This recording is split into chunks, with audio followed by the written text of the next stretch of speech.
He was the bastard of Winterfell, or so the world believed. But Jon Snow's true story is one of secrets, sacrifice, and destiny. Jon Snow is easily one of the most beloved characters in Game of Thrones. His journey takes him from being a lonely outcast in the north to becoming the central figure in the battle for the survival of humanity. But did you know the real Jon Snow in George R. R. Martin's books is very different from the show version you've seen? In this deep dive, we'll uncover Jon's entire life story, from his mysterious birth, his struggles as the bastard of Winterfell, his rise in the Night's Watch, the wars he fought, his death and resurrection, and finally, what his true fate might be in the unfinished books. Jon's story begins with a lie. In the TV show, for most of his life, Jon believed he was the illegitimate son of Lord Eddard Stark and an unknown mother. He grew up feeling like an outsider in his own home, Winterfell. Lady Catelyn Stark's coldness toward him constantly reminded him that he didn't truly belong. But in the books, Jon's background is far more mysterious and layered. He's introduced as a 14-year-old boy. He's quiet, observant, and already troubled by questions about his identity. George R. R. Martin writes multiple hints about Jon's parentage from the very first chapters. The RL equals J theory. Book readers speculated for years that Jon Snow was actually the son of Lyanna Stark and Prince Rhaegar Targaryen. This theory wasn't confirmed until the later seasons of the TV show, but the books leave heavier clues. Ned Stark's promise at Lyanna's deathbed. "Promise me, Ned," is written in a way that haunts him throughout the story. Jon's physical traits. Stark-like looks with the dark hair and gray eyes, but a Targaryen-like nobility and leadership. His direwolf ghost is the only white wolf in the litter, symbolizing his hidden identity. Show versus book difference. In the show, Bran Stark discovers Jon's true parentage using his powers as the three-eyed raven. But in the books, this revelation hasn't happened yet, and George R. R. Martin may reveal it in a completely different way. Another difference is the emotional connection. In the show, Jon never gets to fully reflect on his true parentage before the story ends. In the books, we expect this secret to drastically impact who Jon believes he is and what choices he makes. After his birth, Jon Snow was raised at Winterfell, the ancestral seat of House Stark in the north. He grew up alongside the true-born Stark children, Robb, Sansa, Arya, Bran, and Rickon. But life at Winterfell was never easy for Jon. From the beginning, Jon's identity as a bastard shaped his entire childhood. Lord Eddard Stark, a man of honor, treated Jon with love and fairness. But there was one person in Winterfell who could not look at Jon without resentment: Lady Catelyn Stark, Ned's wife. Catelyn saw Jon as a living reminder of her husband's supposed betrayal. Whenever she looked at him, she thought of Ned's other woman, a woman whose name Ned never spoke. This coldness left a mark on Jon. He learned to keep his head down, to remain polite, and to never forget that he was not truly a Stark. This difference is clear in both the TV show and the books, but the books spend much more time exploring Jon's feelings. He is keenly aware that he is separate, an outsider in his own home. There are moments in the books where Jon watches Ned's true-born children at the high table while he must sit lower. He feels the unspoken barrier between himself and his siblings, even though they love him. Jon's relationship with the other Stark children is complex. He's close to Robb, his half-brother who is around the same age, but their bond is rooted in a silent understanding. They share lessons, training, and dreams of knighthood, yet Jon knows Robb will one day inherit Winterfell, a destiny he can never have. Jon's bond with Arya Stark is even stronger. Arya, like Jon, often feels like an outsider. She is not as graceful and proper as her sister Sansa. She prefers swords to sewing and adventures to courtly manners. Jon understands her better than anyone else, and she feels the same. In the books, there are heartfelt scenes where Jon encouraged Arya, telling her that she can be whoever she wants to be. Before leaving Winterfell, Jon gifts Arya her sword, Needle, telling her to practice every day, a moment that becomes one of the most iconic connections in the series. Jon is also protective of Bran and Rickon, the younger brothers who look up to him. He teaches Bran how to handle weapons and treats him with kindness. With Sansa, his relationship is distant. She is influenced by her mother's coldness and the ideals of being a proper lady, yet Jon never holds it against her. One of the most symbolic moments in Jon's childhood is the finding of the direwolves. While hunting, the Stark children come across a dead direwolf and her litter of pups. There is one pup for each child, except Jon, but as they leave, Jon notices a sixth pup, an albino direwolf with pure white fur and red eyes. This Wolf ghost becomes Jon's constant companion. In the books, Ghost represents Jon's own place in the world, set apart from the pack, silent but strong and destined for a different path. Their bond is even deeper in the books, where George R. Martin often writes that Jon can sense Ghost's presence and even dreams of him when they are apart, hinting at a magical ward connection. The show underplays this magical link, but in the books, it's an important part of Jon's story. Ghost is not just a pet, he is an extension of Jon's soul. As Jon grew older, his feelings of isolation intensified. He knew he would never inherit Winterfell. He knew Lady Catelyn would never accept him. The only place he truly felt at home was when training with the guards or spending time with Ghost. In the books, there is a powerful scene at Winterfell where Jon stands at the side during a royal feast. He watches Robb, Bran, and the others laughing and enjoying themselves while he feels like an invisible shadow. This moment cements his decision. He will leave Winterfell behind and join the Night's Watch, the sworn brotherhood that takes in outcasts and bastards and gives them purpose. The TV show shows Jon's choice simply, he wants to be honorable like his father and serve the realm. But the books go much deeper. Jon is searching for identity, hoping the Watch will give him the belonging he never had. He still has dreams of glory, imagining he will rise as a respected knight at the Wall. He does not yet understand that the Night's Watch is a decayed and struggling institution. Before leaving, Jon says goodbye to each sibling. His farewell to Arya is emotional. He gives her Needle and whispers encouragement. He hugs Robb tightly, knowing their bond will never be the same again. He even tries to say goodbye to Lady Catelyn, but she refuses to meet his eyes. This rejection haunts him as he rides away from Winterfell. When Jon Snow left Winterfell, he imagined the Night's Watch to be an honorable brotherhood of noble men, warriors, and heroes. Ned Stark and his uncle Benjen had always described the Watch as a sacred duty, a place where men give up their personal ambitions to protect the realm. But when Jon finally arrived at Castle Black, he was shocked by the reality. The wall itself was an awe-inspiring sight.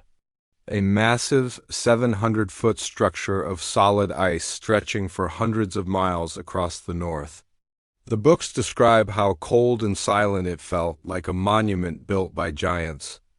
Jon felt a mixture of fear and pride as he approached it. He was finally stepping into the world of men, but also into a dangerous, unforgiving place.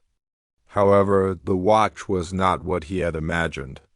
Instead of proud knights and lords, Jon found thieves, rapists, and exiles. The Night's Watch had become a dumping ground for criminals, not a place of honor. In the books, Jon's shock is described in detail. He realizes that many recruits were dragged there against their will. They weren't trained fighters. They were scared, angry, and unprepared for the harsh life at the Wall.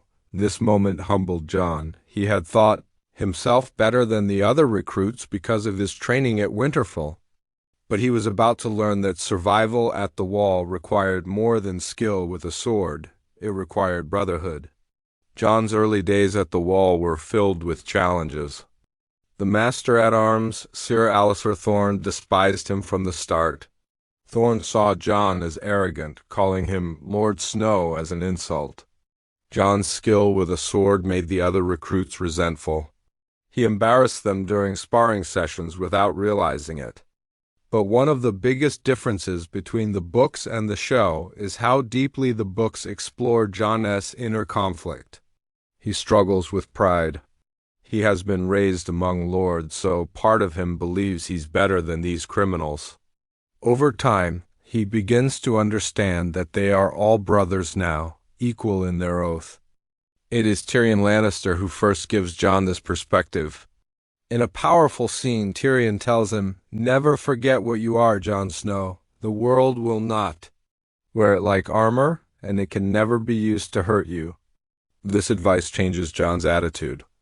Instead of looking down on the other recruits, he begins to train them, helping those who are weaker. This earns him respect and friendships. One of Jon's most meaningful relationships at the Wall is with Samwell Tarly. Sam arrives as an overweight, timid boy who is terrified of everything. Ser Alliser Thorne bullies him mercilessly, making him an easy target for cruelty. In the books, Jon's decision to stand up for Sam is a major turning point. He recognizes Sam's intelligence and gentle nature, qualities that the Night's Watch undervalues. Jon uses his influence to protect Sam from abuse, even forcing other recruits to leave him alone. This compassion defines Jon's character.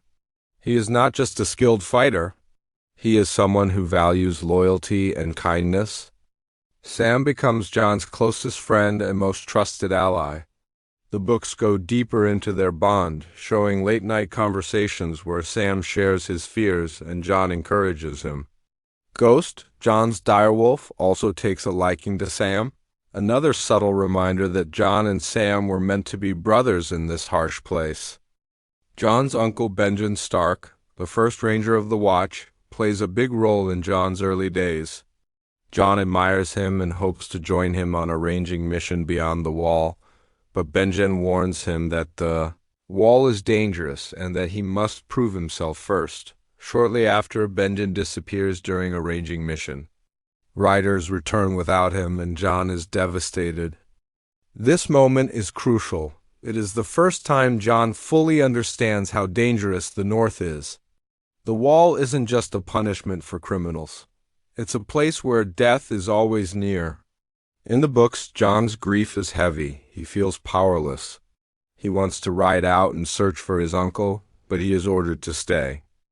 This frustration shows Jon's impulsive side, the side that still struggles with discipline. Throughout these events, Ghost remains Jon's constant companion. In the books, their connection grows stronger.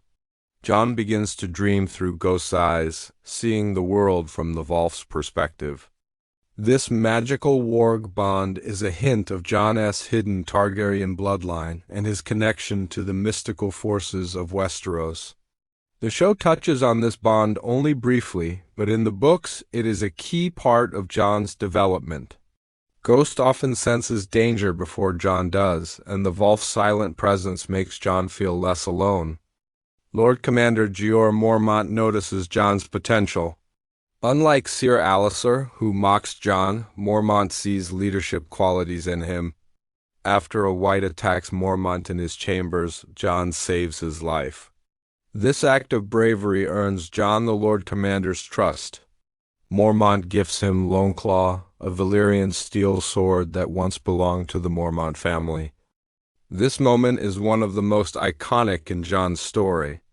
In the books, Jon is deeply moved. He has been treated as an outsider his whole life, and now he is being given a weapon of immense value, a symbol of honor and belonging.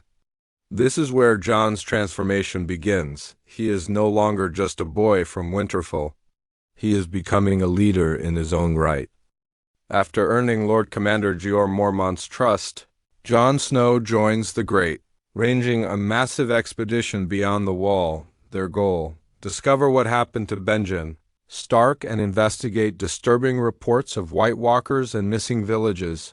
For Jon, this journey is more than a mission. It's his first real taste of the wider world. In the books, George R. R. Martin describes the wilderness beyond the Wall in vivid detail, ancient forests of towering pines, frozen rivers, and mountains older than memory. This is a land untouched by the Seven Kingdoms, filled with dangers and secrets. Jon feels both awe and fear. He is far from Winterfell, far from the security of Castle Black. The Wall, which once felt like the end of the world, now feels like a distant line of safety.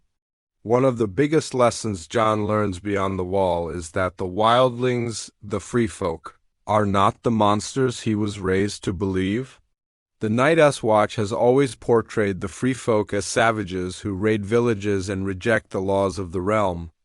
But as Jon begins to interact with them, he realizes they are simply people fighting for survival. They live free, without lords or kings, and they follow their own code of honor. In the books, Jon struggles with this revelation. His entire life he has believed in the Night's Watch's mission to protect the realm from wildlings and other threats. Now he sees that much of what he was told was propaganda. The free folk are not inherently evil. They just want to live free beyond the Wall. Jon's relationship with Ygritte is one of the most important parts of his life. Ygritte is a fiery, independent wildling woman who challenges everything Jon thinks he knows. When Jon is captured by the free folk, Ygritte becomes both his captor and his teacher. She shows him the beauty of the wildling way of life, a life without rigid hierarchies or titles. In the books, their relationship is even more layered than in the show. Jon is torn between his duty to the Night's Watch and his growing love for Ygritte. She represents freedom, passion, and a chance for a different life. But Jon knows that his vows bind him to the Wall. The famous line, "You know nothing, Jon Snow," is repeated often in the books, and it's not just playful teasing. It's a reminder that Jon's upbringing has sheltered him from harsh truths about the world. Their love story is bittersweet. In the books, Jon's inner conflict is explored in detail. He considers abandoning his vows and staying with Ygritte, but his sense of duty is too strong. When the time comes, Jon betrays the free folk to return to the Watch, leaving Ygritte heartbroken. Beyond the Wall, Jon and the Night's Watch begin to realize the true danger. The White Walkers are real, and they are raising armies of the dead. In the books, this threat is more mysterious. The Walkers are ancient beings shrouded in legend, and every appearance they make is terrifying. When the Watch discovers entire villages emptied, with only frozen corpses left behind, the fear is palpable.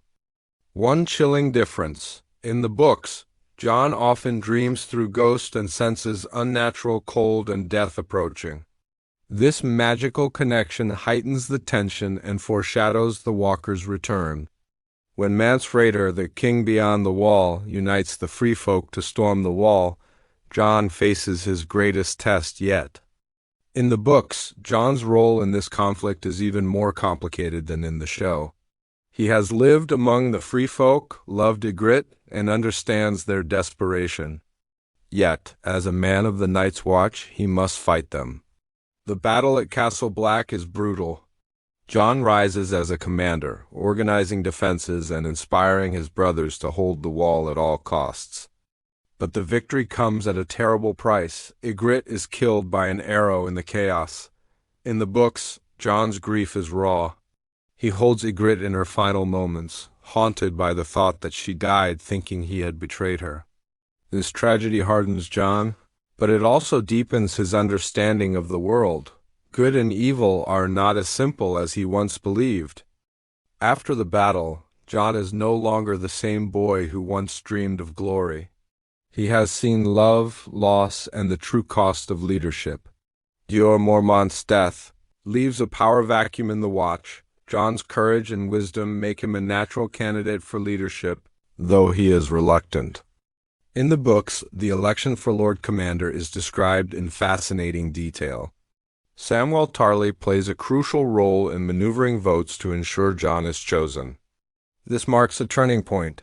Jon is now Lord Commander of the Night's Watch. A boy who was once an unwanted bastard now leads one of the most important orders in Westeros. After the death of Lord Commander Jeor Mormont, the Night's Watch is in chaos.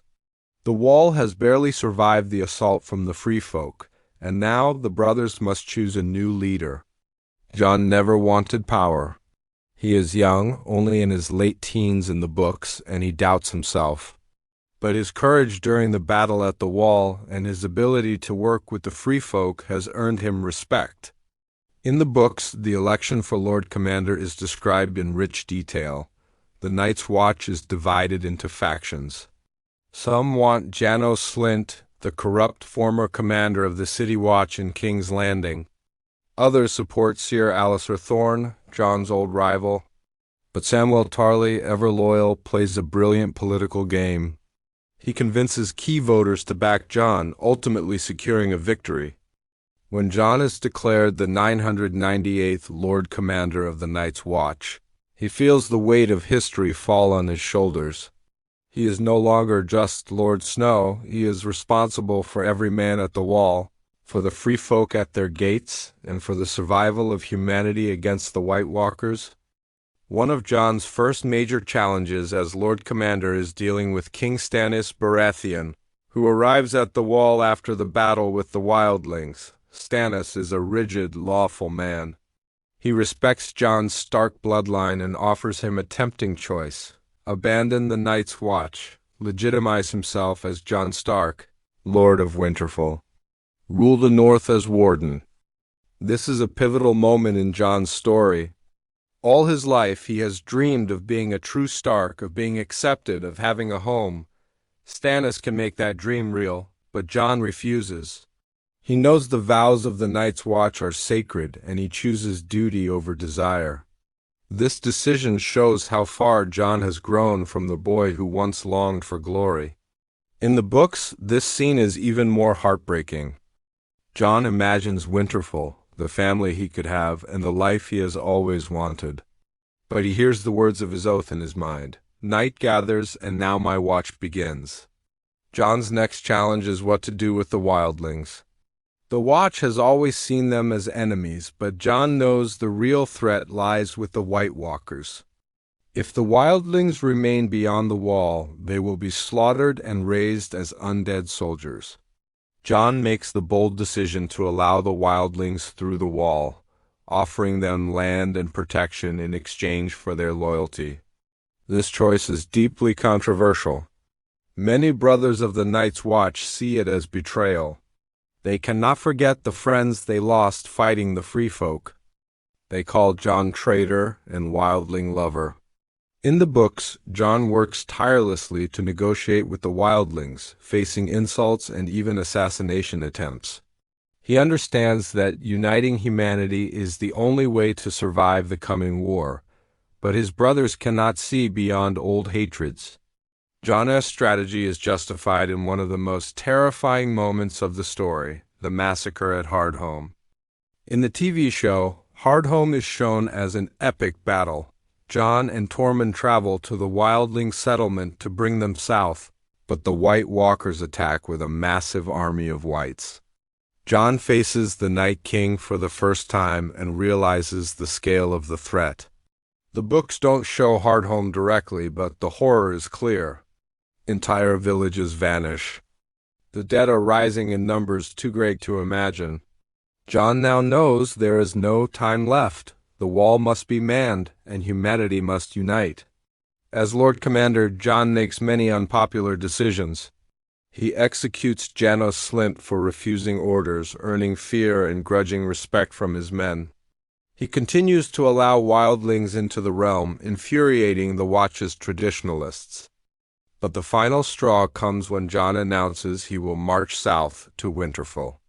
Ramsay Bolton has captured the Stark home and is threatening the North with brutality. Jon knows the Watch's vows forbid involvement in the realm's politics, but he cannot ignore the suffering of his family and the people of the North. This decision splits the Watch. Some see Jon as a hero. Others see him as a traitor who has abandoned their sacred vows. In one of the most shocking moments in the books, Jon is betrayed by his own brothers. As he walks through Castle Black, a group of men surround him. Each stabs him in turn, whispering for the watch. In the books, the scene ends ambiguously. Jon feels the cold of the snow beneath him, ghost howling in the distance, and then darkness. Readers are left to wonder, is Jon truly dead, or does his warg bond with Ghost mean something more? The TV show later reveals Jon's resurrection by Melisandre, the Red Priestess. But in the books, George R. Martin has not yet written the aftermath. Many believe Jon's death and possible return will play out differently, with far greater consequences. Jon Snow was betrayed by his own brothers of the Night's Watch. As he lay bleeding in the snow, stabbed multiple times, he heard the chilling words, "For the Watch." This betrayal was not just about politics. It was about fear that Jon was abandoning his vows, fear that his alliance with the wildlings would destroy the Watch. In the books, Jon's death is ambiguous. George R. Martin ends A Dance with Dragons with Jon collapsing into the snow, ghost howling somewhere nearby. Readers are left to wonder, is he truly dead? Or is his consciousness slipping into Ghost as other wargs have done? In the TV show, Jon is unquestionably dead, but his story does not end there. In the TV show, Jon is resurrected by Melisandre, the Red Priestess of R'hllor. She channels her magic, asking the Lord of Light to return Jon to the world.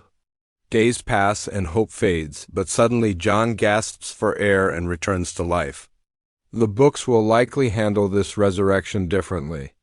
Many fans believe Jon's spirit will warg into Ghost at the moment of death, keeping his soul alive in the direwolf's body until his human body is revived. This would have enormous consequences. Spending time inside an animal changes a person's soul permanently. The show touches lightly on this idea, with Jon telling Melisandre, "I shouldn't be here." He returns changed, more solemn, more detached. In the books, we can expect this transformation to be even deeper and darker. Jon's resurrection frees him from the vows of the Night's Watch. He had sworn to serve until death, and now his watch has ended. This moment is powerful. Jon is no longer bound by the chains of duty that have defined his life. He can now choose his own path, but freedom also brings uncertainty. Who is Jon Snow without the Watch, without the Wall? In the TV show, Jon executes the traitors who murdered him, including Alliser Thorne and Olly. He then declares, "My watch has ended." Jon's next great challenge is reclaiming his ancestral home, Winterfell, from Ramsay Bolton, one of the most sadistic villains in Westeros. This battle is personal. Jon is fighting not just for the North but for his family's legacy.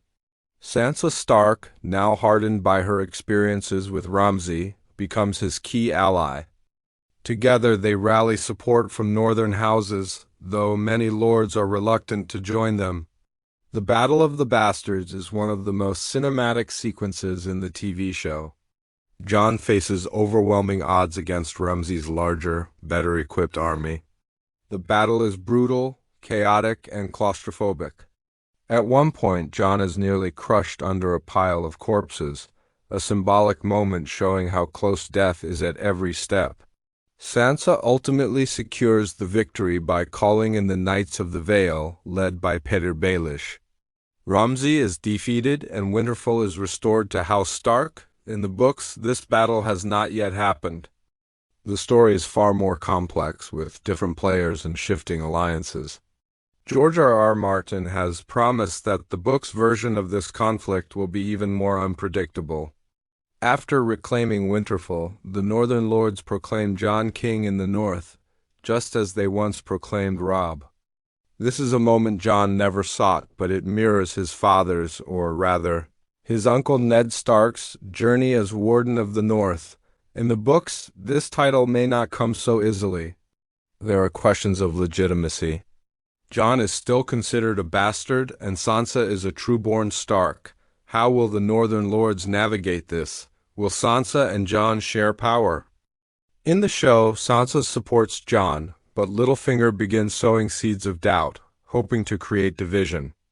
One of the greatest mysteries of Game of Thrones is finally revealed. Jon Snow is not Ned Stark's bastard.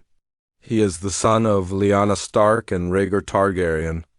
This revelation changes everything. Jon is not just a Stark. He is a Targaryen with a potential claim to the Iron Throne. In the books, this theory has been foreshadowed for decades, but it has not yet been confirmed. When it is, it will send shockwaves through Westeros. In the show, Bran Stark and Samwell Tarly piece together the truth. Jon's real name is revealed, Aegon Targaryen. In the show, Jon allies with Daenerys Targaryen to fight the White Walkers. Their relationship is both political and romantic, uniting the forces of the North and the Targaryen armies. But this alliance is fraught with tension. Jon's identity as a Targaryen threatens Daenerys' claim to the throne. Their romance divides their supporters. In the books, Daenerys and Jon have not yet met, and their meeting is likely to be far more complex. George R.R. Martin has hinted that it may not be a simple love story. In the show, Jon and Daenerys lead the combined armies of Westeros against the White Walkers in the Battle of Winterfell. This climactic battle ends with Arya Stark killing the Night King, shattering his army of the dead. Many fans felt the show rushed this storyline, but the books will likely delve far deeper into the magical history of the White Walkers. The Children of the Forest and Jon's possible role in the prophecy of Azor Ahai, the legendary hero reborn to defeat the darkness. After Daenerys' descent into tyranny and her death at Jon's hands, he is exiled by the new rulers of Westeros.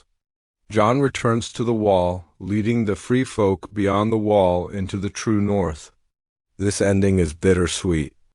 Jon has saved the world, but he has lost everything: his family, his home, and his love. The books may handle Jon's ending differently, possibly tying it more closely to his warg abilities and his Targaryen heritage. Jon Snow's journey is the ultimate story of duty versus desire, love versus honor. He begins as an unwanted bastard and rises to become a leader who changes the fate of Westeros. His choices are never easy. He sacrifices personal happiness again and again for the greater good. This is why Jon is often compared to Ned Stark, but Jon's arc also shows how he learns from Ned's mistakes. He is willing to make hard, pragmatic decisions when necessary. Whether in the books or the show, Jon Snow represents the heart of a Song of Ice and Fire, a hero defined not by destiny, but by the choices he makes in the face of darkness. In the books, Jon Snow's story is still unfinished. George R.R. Martin has promised shocking twists to come in the wanes of winter and a dream of spring. Will Jon return from death with new powers? Will he embrace his Targaryen heritage? Or will he remain the quiet hero who rejects the throne for the sake of the realm? One thing is certain: Jon Snow's journey is not just about survival, it is about hope in a world full of betrayal, loss, and death.